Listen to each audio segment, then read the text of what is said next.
वहीं फतेहपुर में पुलिस का ऑपरेशन क्लीन जारी। डबल मर्डर केस के आरोपी चंद्रशेखर से मुठभेड़ एनकाउंटर में आरोपी के पैर में लगी गोली, घायल आरोपी को हसपा सीएससी में भर्ती करवाया गया है। आरोपी के पास से तमंचा, कारतूस और मृतक का मोबाइल बरामद। पुरानी रंजिश में की गई थी मंदिर में पुजारी और सेवादार की हत्या। तो देर रात पुलिस ने आरोपियों को मुठभेड़ के बाद गिरफ्तार किया है। तो फतेहपुर में पुलिस का ऑपरेशन क्लीन देखने को मिला है। डबल मर्डर केस के आरोपी चंद्रशेखर से पुलिस की मुठभेड़ हुई और एनकाउंटर में आरोपी के पैर में गोली लगी है। घायल आरोपी को हसवा सीएससी में फिलहाल भर्ती कराया गया। आरोपी के पास से तमंचा, कारतूस और मृतक का मोबाइल बरामद किया गया है। और देवरिया से बड़ी खबर। देवरिया में खुखुंदू ग्राम सभा में अतिक्रमण हटाओ अभियान। कोर्ट के आदेश पर पोखरे की जमीन को खाली कराया गया है। 3 पक्के मकान और 11 झोपड़ियां ढाई गई हैं। 14 लोग कब्जे से बेदखल किए गए। नायब तहसीलदार की निगरानी में बुलडोजर चला है। तो बड़ी खबर देवरिया से। देवरिया में खुखुंदू ग्राम सभा में अतिक्रमण हटाओ अभियान देखने को मिला। कोर्ट के आदेश पर पोखरे की जमीन को खाली कराया गया है। 3 पक्के मकान और 11 झोपड़ियां ढाई गई हैं। 14 लोग कब्जे से बेदखल भी किए गए। और आज लखनऊ में बीजेपी निकालेगी तिरंगा यात्रा। सुबह 8:30 बजे सीएम योगी रैली को करेंगे रवाना। सीएम आवास से 1090 चौराहे तक निकलेगी यात्रा। ऑपरेशन सिंदूर की सफलता को लेकर तिरंगा यात्रा निकाली जाएगी। तो लखनऊ में आज बीजेपी तिरंगा यात्रा निकालेगी। सुबह 8:30 बजे सीएम योगी रैली को रवाना करेंगे और सीएम आवास से 1090 चौराहे तक ये तिरंगा यात्रा जाएगी। ऑपरेशन सिंदूर की सफलता को लेकर तिरंगा यात्रा निकाली जाएगी। तो ऑपरेशन सिंदूर को लेकर बीजेपी की तरफ से पूरे देश भर में तिरंगा यात्रा निकाली जा रही। लखनऊ की बात करें तो सीएम योगी तिरंगा यात्रा को रवाना करेंगे। सीएम आवास से यह यात्रा निकलकर 1090 चौराहे तक जाएगी। सुबह 8:30 बजे सीएम योगी रैली को रवाना करेंगे। तो लखनऊ में आज निकाली जाएगी तिरंगा यात्रा। ऑपरेशन सिंदूर की सफलता को लेकर यह तिरंगा यात्रा निकाली जाएगी।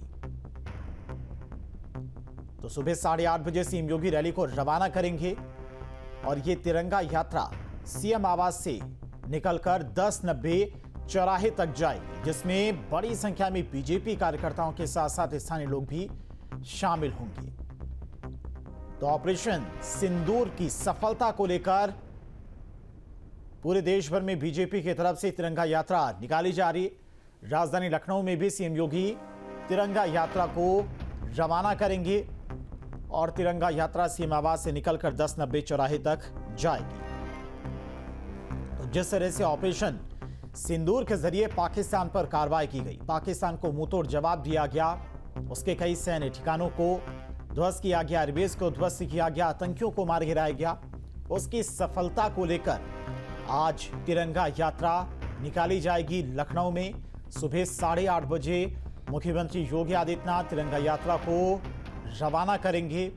सीएम आवास से ये तिरंगा यात्रा निकलकर 1090 चौराहे तक जाएगी, जिसमें बड़ी संख्या में बीजेपी के कार्यकर्ता हाथों में तिरंगा लेकर रैली में शामिल होंगे। तो ऑपरेशन सिंदूर की सफलता को लेकर तिरंगा यात्रा निकाली जाएगी। तो ऑपरेशन सिंदूर के जरिए जिस तरह से पाकिस्तान पर भारतीय सेना की कार्रवाई देखने को मिली, आतंकवाद को मुंहतोड़ जवाब दिया गया, कई आतंकियों को ऑपरेशन सिंदूर के तहत मार गिराया गया और पाकिस्तान को मुंहतोड़ जवाब दिया भारतीय सेना ने। उसकी सफलता को लेकर तिरंगा यात्रा निकाली जा रही है। लखनऊ में भी आज 8:30 बजे सीएम आवास से ये तिरंगा यात्रा रवाना होगी और 1090 चौराहे तक जाएगी। तो ऑपरेशन सिंदूर की सफलता को लेकर पूरे देश भर में बीजेपी के कार्यकर्ताओं के द्वारा तिरंगा यात्रा निकाली जा रही है। राजधानी लखनऊ में भी तिरंगा यात्रा निकाली जाएगी। सीएम योगी 8:30 बजे तिरंगा यात्रा को रवाना करेंगे और ये तिरंगा यात्रा 1090 चौराहे तक जाएगी। हजारों की संख्या में इस तिरंगा यात्रा में बीजेपी के कार्यकर्ता और स्थानीय लोग शामिल होंगे, जिनके हाथों में तिरंगा होगा। तो ऑपरेशन सिंदूर की सफलता को लेकर यह तिरंगा यात्रा निकाली जाएगी। और लखनऊ से इसी खबर पर तमाम और जानकारी के साथ में निखिल जुड़ गए हैं। निखिल, जिस तरह से ऑपरेशन सिंदूर के जरिए पाकिस्तान को मुंहतोड़ जवाब भारतीय सेना के द्वारा दिया गया और उसकी सफलता को देखते हुए तिरंगा यात्रा बीजेपी की तरफ से जो निकाली जा रही है, लखनऊ में भी आज तिरंगा यात्रा निकाली जानी, कितने लोग इस तिरंगा यात्रा में शामिल होंगे और कितने बजे यह तिरंगा यात्रा निकलेगी? देखिए 8:30 बजे का समय निर्धारित किया गया है तिरंगा यात्रा के लिए और बड़ी संख्या में जो सदस्य हैं भारतीय जनता पार्टी के और बहुत सारे युवा हैं वो तिरंगा यात्रा के लिए पहुंच रहे हैं। ये यात्रा 10:90 तक निकाली जाएगी और इस यात्रा की अगर हम बात करें तो बड़ी संख्या में लोग इकट्ठा होंगे। ऑपरेशन सिंदूर के बाद तिरंगा यात्रा को लेकर भारतीय जनता पार्टी ने तय किया था कि पूरे प्रदेश में ये कार्यक्रम किया जाएगा। उत्तर प्रदेश की बात करें तो उत्तर प्रदेश के हर जनपद में तिरंगा यात्रा आपको देखने को मिलेगी। राजधानी लखनऊ में ये तिरंगा यात्रा बहुत बड़ी होगी, चूंकि बहुत बड़ी संख्या में कार्यकर्ता और आम लोग इस तिरंगा यात्रा में शामिल होंगे। ऑपरेशन सिंदूर को लेकर जिस तरह से पूरे देश के लोगों में उत्साह की लहर है, जिस तरह से हमारी सेनाओं ने पाकिस्तान की जो सेना है उसके जो आतंकवादी ठिकाने हैं उसको जिस तरह से जवाब दिया, उसके बाद लोगों में काफ़ी जोश है, लोग इस बात से काफ़ी खुश हैं। लिहाजा इस तिरंगा यात्रा में बड़ी संख्या में लोग पहुंच रहे हैं। जैसा मैंने बताया कि भारतीय जनता पार्टी के कार्यकर्ता तो पहुंच रहे हैं, लेकिन बहुत सारे आम लोग भी हैं जो इस कार्यक्रम में शामिल हो रहे हैं इस तिरंगा यात्रा में।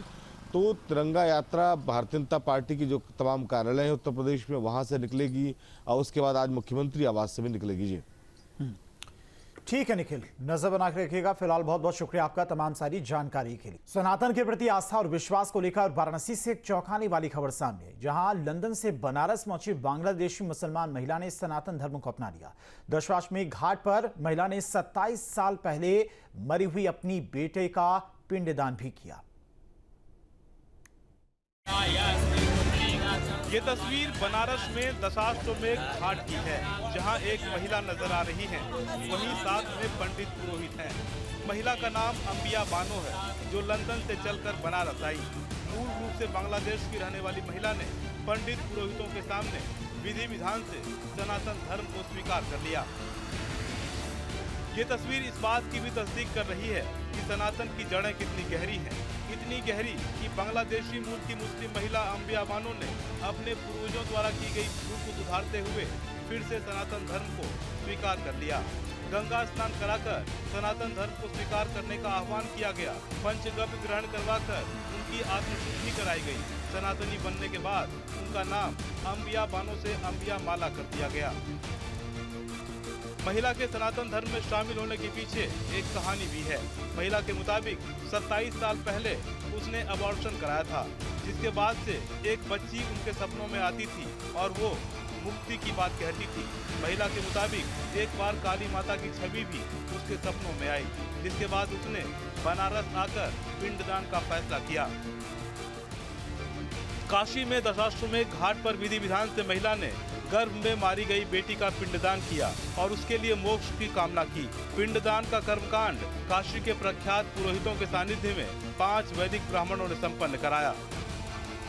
27 साल पहले इन्होंने भूलवश उन्हें पृथ्वी पे नहीं आने दिया, जन्म नहीं लेने दिया। उसके प्रायश्चित के लिए इन्होंने एक निवेदन किया और उस निवेदन के बाद हमने अंबिका मैम से कहा कि आप सनातन में आना चाहिए, आपको सनातन आपको यदि विश्वास करे तो आप सनातन स्वीकार करिए।